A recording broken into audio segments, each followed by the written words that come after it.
다 함께 사도신경으로 우리의 신앙을 고백드리겠습니다. 나는 전능하신 아버지 하나님 천지의 창조주를 믿습니다. 나는 그의 유일하신 아들 우리 주 예수 그리스도를 믿습니다.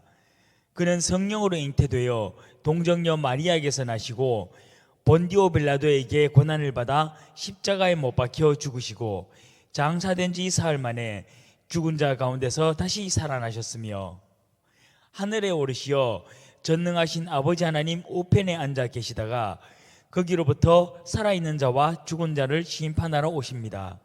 나는 성령을 믿으며 거룩한 공교회와 성도의 교제와 죄를 용서받는 것과 몸의 부활과 영생을 믿습니다. 아멘.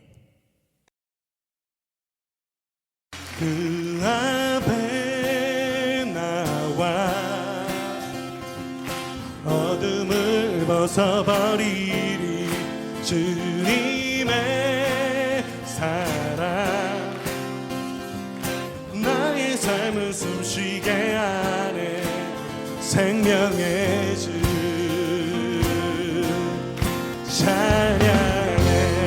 찬양해 나를 지으신 주님 생명 되신 주님 앞에 나아갑니다.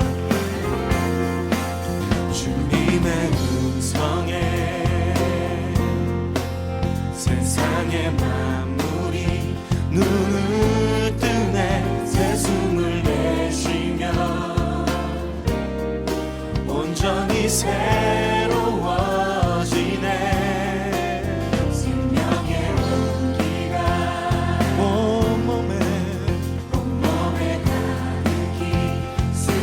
스며드네 숨쉬는 모든 것 인 대신 주께 나가네 그 앞에 나와 어둠을 벗어버리리 주님의 사랑 나의 삶을 그 앞에 나와 그 앞에 나와 어둠을 벗어버리니 아멘 주님의 사랑 나의 삶을 숨쉬게 하네 생명의 주 생명의 주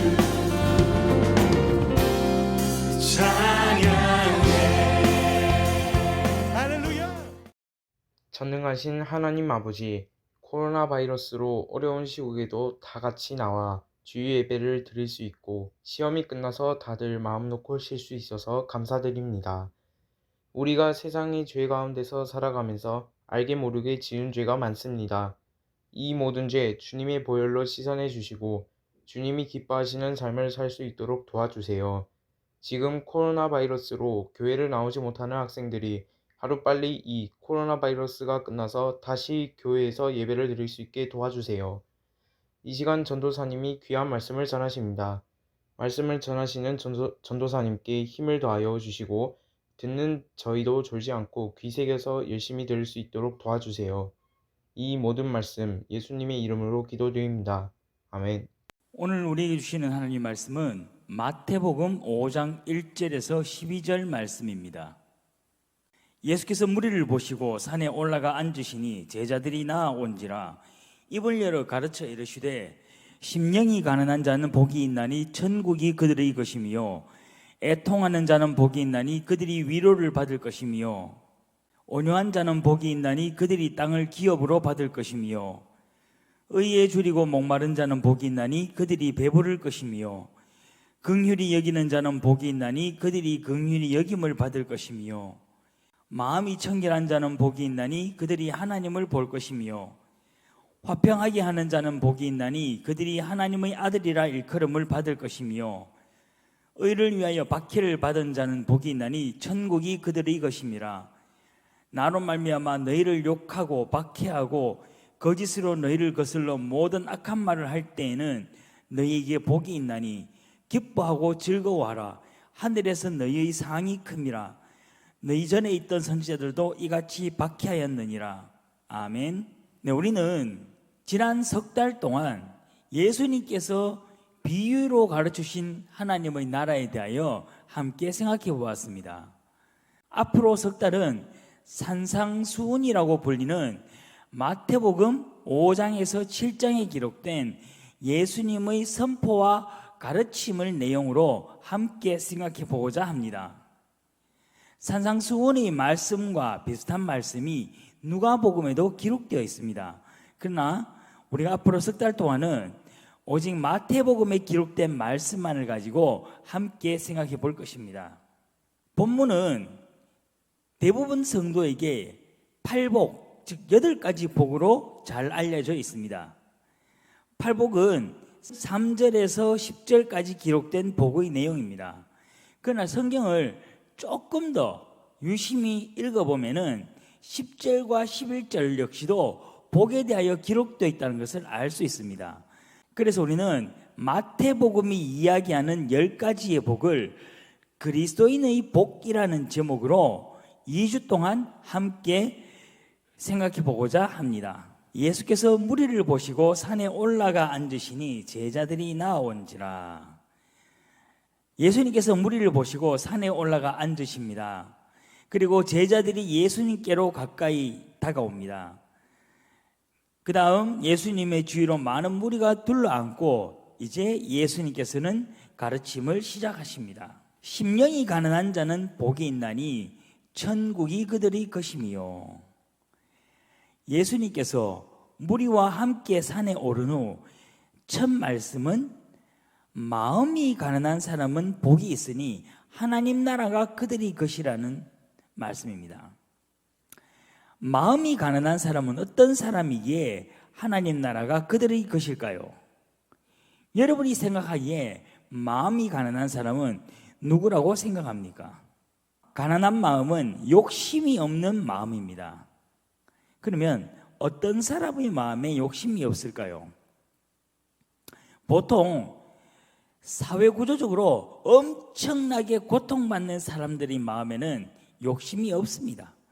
당장 하루 한 끼의 식량을 걱정해야만 하는 사람들, 예를 들어 아프리카 지역의 사람들, 또는 일반인들이 접근조차 할 수 없는 오지의 원주민들, 또는 정치적 상황에서 고통을 받는 북한이나 미얀마 지역의 사람들, 이들은 자신의 힘으로 감당하기에 너무 큰 어려움과 고통을 받고 있어서 이들 대부분은 마음에 욕심을 가질 수가 없습니다. 그래서 그들의 마음은 가난합니다. 그러나 이런 고통을 경험하지 않으면서도 마음이 가난한 사람들이 있습니다. 그들은 자발적으로 가난한 마음에 참여하는 사람들입니다. 자신이 누릴 수 있는 권리를 포기하면서 기꺼이 가난한 자의 고통에 참여합니다. 그러나 자발적으로 가난한 마음을 소유하는 사람은 매우 적습니다. 그래서 예수님께서는 부자가 천국에 들어가는 것이 낙타가 바늘길을 통과하는 것보다 더 어렵다고 말씀을 하셨습니다. 저는 우리 중고등부 예배공동체 모두가 가난한 마음의 소유자가 되어 다가올 하나님 나라가 여러분의 것이 되기를 소망합니다. 애통하는 자는 복이 있나니 그들이 위로를 받을 것이며. 애통한다는 말은 굉장히 엄청나게 슬퍼한다는 것입니다. 이렇게 엄청난 슬픔에 있는 사람은 복을 받습니다. 그 복은 위로를 받는 것입니다. 일반적으로 우리가 생각하기에 고통받고 신음하는 사람들은 왜 슬퍼할까요? 그들이 슬퍼하는 이유는 희망을 잃어버렸기 때문입니다. 사람은 어떤 절망적인 상황과 고통 속에서도 희망이 있을 때에 그 희망 때문에 고통과 절망을 극복합니다. 그러나 희망이 있다고 이야기하면서도 고통스러운 상황 안에서 굉장히 힘들어하는 것은 그가 가진 희망이 굉장히 희미하기 때문입니다. 예를 들어서 여러분이 지금 공부 때문에 힘들어하는 것은 여러분이 지금 아무리 열심히 공부를 하여도 여러분이 받을 성적표라는 그 결과가 불분명하기 때문에 힘들어합니다. 여러분이 만약에 일정 시간을 공부했을 때 일정한 결과를 얻는다라는 확실한 보장만 있다면 여러분이 성적 때문에 힘들어하지 않을 것입니다. 혹시 여러분 가운데 네이버에서 연재하는 금요 웹툰 1초를 보는 사람 있습니까? 이거는 전사님이 개인적으로 너무 재밌게 매주일 보고 있습니다. 서방관이 직업인 주인공 호수는 극도로 긴장된 상황에서는 미래를 볼 수 있습니다. 언제 어디서 연쇄 폭발이 일어나고 건물이 붕괴되는 어떤 추가적인 위험이 일어날지 모르는 격렬한 화재 현장에서 호수는 미래를 볼 수 있기 때문에 그는 어떤 망설임도 없이 화재를 진압하고 생명을 건집니다. 미래의 결과가 분명한 사람일수록 호수처럼 현재 삶에서의 두려움, 망설임, 괴로움을 가지기보다는 미래를 향한 적극적인 행동을 할 수밖에 없다라는 것입니다. 고통 속에서 슬퍼하는 사람들은 하나님의 위로를 받는 복이 있다고 이야기하였습니다. 여기서 이들이 받는 하나님의 위로는 바로 최후 승리와 부활의 위로입니다. 그리스도인의 희망은 확실한 미래, 최후 승리, 그리고 부활의 미래라는 것입니다. 세상 속에서 기독교인의 삶이 비기독교인과 구별되지 않고 기독교인이면서도 여전히 고통스러운 현실에서 괴로워하는 이유는 그들에게 부활과 최후 승리에 대한 희망이 불확실하기 때문입니다. 물론 부활과 최후 승리라는 이 미래에 대한 확고한 믿음을 가지는 것이 쉬운 일은 결코 아닙니다. 로마서 5장 3절에서 4절 말씀을 함께 보겠습니다. 다만 이뿐 아니라 우리가 환난 중에도 즐거워하나니 이는 환난은 인내를, 인내는 연단을, 연단은 소망을 이루는 줄 알미로다. 환난, 즉 고통의 마지막에는 소망이 존재합니다. 이 소망은 모든 슬픔과 모든 괴로움으로부터 벗어날 수 있는 소망입니다. 이 소망이 곧 하나님으로부터 온 위로이고 이 소망이 곧 부활과 최후 승리의 소망입니다. 이 소망을 가진 믿음의 선조들은 죽음조차도 두렵게 여기지 않는 삶을 그들은 살았습니다. 부활, 최후 승리의 소망을 이루는 삶을 위해서는 로마서에 기록된 본문과 같이 우리 현재 삶에서 많은 훈련이 필요합니다. 이 훈련을 통해서 여러분들이 마침내 하나님의 위로 안에서 여러분이 모든 어려운 상황을 극복해낼 수 있는 우리 예배 공동체 되기를 소망합니다. 온유한 자는 복이 있나니 그들이 땅을 기업으로 받을 것이며. 아멘. 온유한 사람은 땅을 기업으로 받는 복이 있습니다. 그런데 어떤 사람이 온유한 사람입니까? 일반적으로 온유는 따뜻하고 부드러운 성품을 뜻합니다. 그러면은 과연 성경이 이야기하는 온유도 같은 의미일까요? 우리는 공과 시간을 통하여서 성경이 이야기하는 겸손에 대하여 함께 생각해 본 적이 있을 것입니다. 성경이 이야기하는 겸손은 일반적인 사회에서 이야기하는 겸손과 약간의 차이점이 있었습니다. 이것처럼 온유의 의미도 역시 차이가 있습니다. 성경에서 온유하다고 기록되어 있는 사람은 모세와 예수님입니다. 성경이 이야기하는 온유는 단순하게 따뜻하고 부드러운 성품을 가진 사람만을 의미하지는 않습니다. 히브리어에서 온유를 의미하는 단어는 가난한, 겸손한의 의미도 같이 가지고 있습니다. 성경이 이야기하는 겸손의 의미는 무엇이었습니까? 하나님 앞에서 자신을 낮추고 하나님의 뜻에 전적으로 순종하는 것이었습니다. 온유의 의미도 겸손과 거의 같습니다. 자신이 경제적인 가난과 사회적인 억압의 상황에서도 폭력으로 저항하지 않고 비폭력과 평화를 지향하면서 하나님 앞에 자신을 낮추고 자신의 이 상황 앞에서 하나님의 뜻을 찾는 사람이 온유한 사람입니다. 그런데 이런 경우에 실질적으로 우리가 생각하면은 땅을 기업으로 받는다고 생각하는 사람은 없을 것입니다. 땅을 기업으로 받는다는 것은 물질적인 축복으로 생각을 해도 괜찮습니다. 이런 사람은 우리는 바보 같은 사람이라고 이야기를 하고 그는 사회에서 항상 손해를 볼 것이고 그는 항상 불이익을 당할 것입니다. 우리는 그렇게 생각합니다.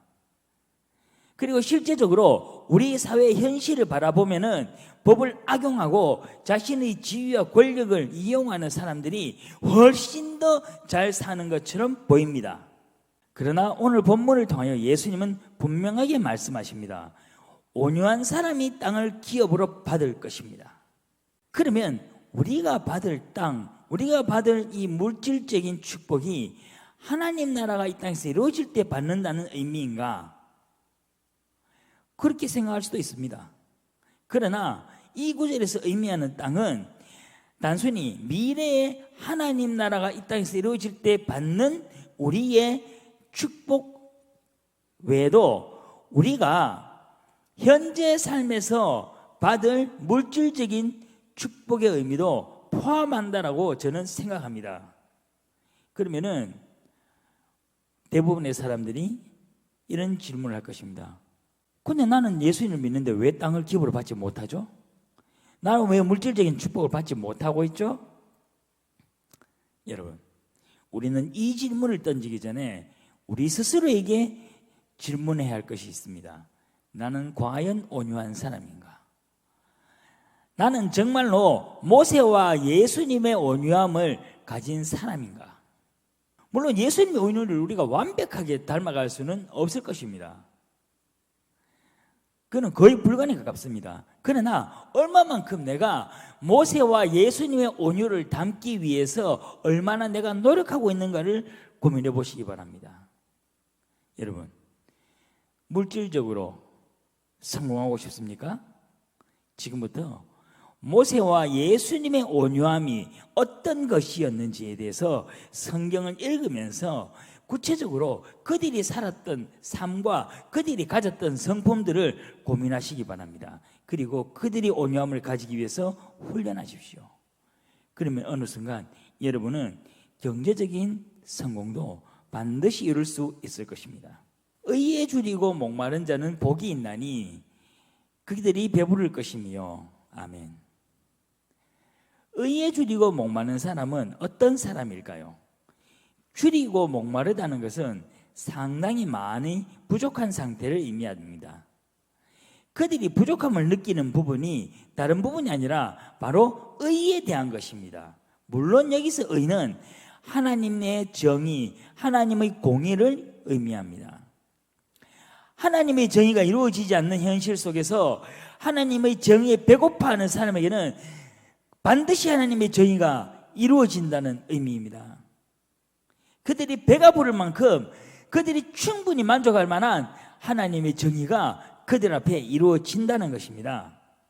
하나님의 의에 배고파하고 목마른 사람은 누구입니까?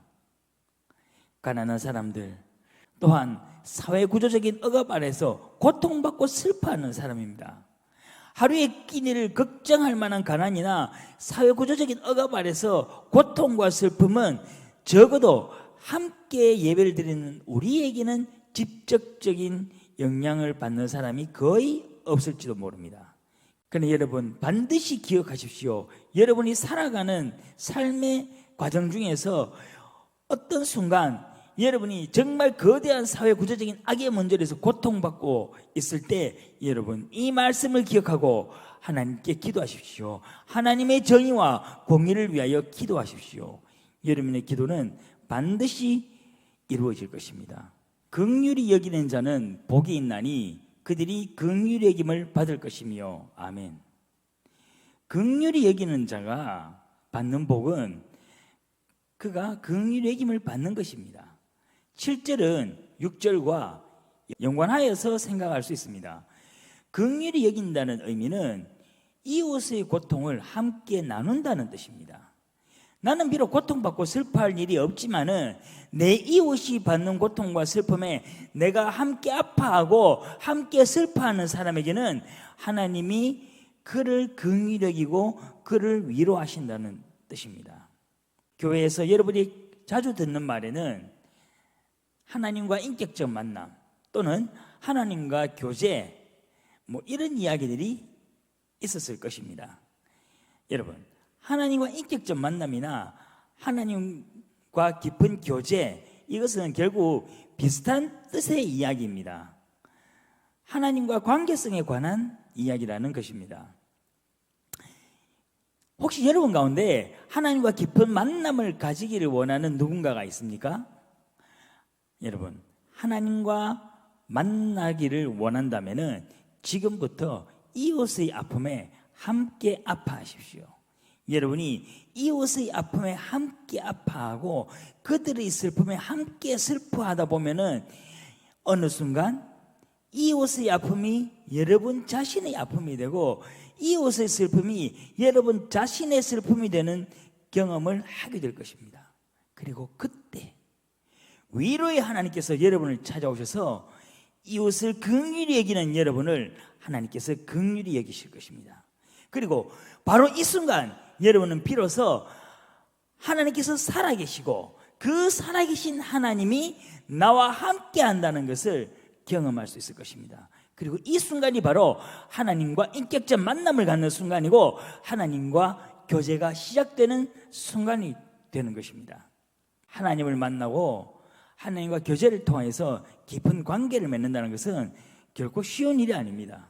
그러나 여러분이 이웃의 고통과 슬픔을 외면하거나 침묵하지 않고 이웃의 고통과 슬픔을 함께 나누면서 또한 함께 참여하면서 여러분이 하나님의 위로를 경험한다면은 이 경험들을 통해 여러분은 하나님과 지속적으로 깊은 교제를 가질 수 있게 될 것입니다.